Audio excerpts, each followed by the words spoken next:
Really, ay isa pong nagsusuri, siya po ay si kapatid na Jose Dito. Ito po ang kanyang katanungan. Salamat po sa Diyos. Maligayang bati po sa lahat.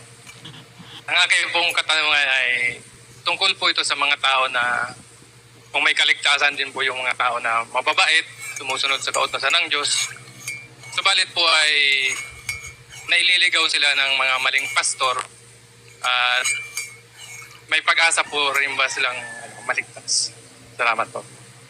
O kapatid, yung pagkaligaw ko minsan dahil sa kawalang malay ng tao yun, hindi niya alam, no, na kaya siya naliligaw.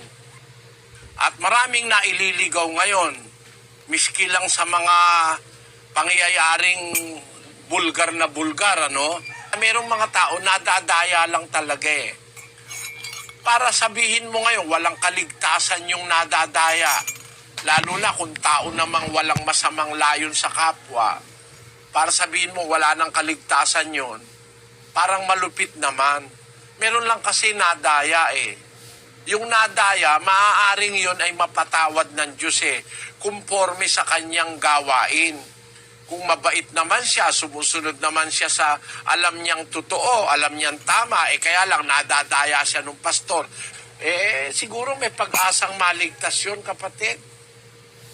Kasi ang Diyos naman ay hustisya. Alam naman niya, nadaya ka lang eh. Maliban na lang, alam mo nang dinadaya ka, doon ka pa rin. Merong ganun eh. Alam niya ng kalokohan yung ginagawa nila, doon pa rin sila dahil kampi-kampi sila. Pero kung ba, dinadaya ka lang, merong mga maliligtas, kung nasa labas ka ng tunay na iglesia, may iglesyang totoo eh, pero merong nasa labas, hindi pa nakakapakinig. Wala pang napapakinggan. Paano, hahatulan mo na ba yun? Sintensyado na sa apoy?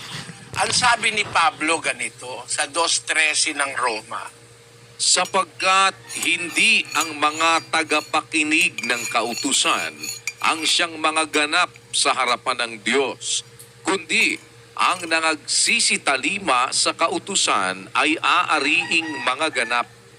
Sapagkat kung ang mga hentil na walang kautusan sa katutubo ay nagsisigawa ng mga bagay ng kautusan, ang mga ito na walang kautusan ay siyang kautusan sa kanilang sarili. Kita mo, liwaliwanag, hindi kayong tagapakinig ng kautusan ang ganap sa harap ng Diyos, kundi yung tumatalima ng kautusan.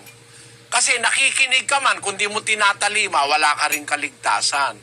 Pero, meron namang hindi nakakapakinig, gumagawa naman ng kabutihan na nasa kautusan, yung mga bagay ng kautusan, aariing ganap. So, may aliligtas din. Halimbawa, si Kristo, nangangaral siya noong 2,000 years ago.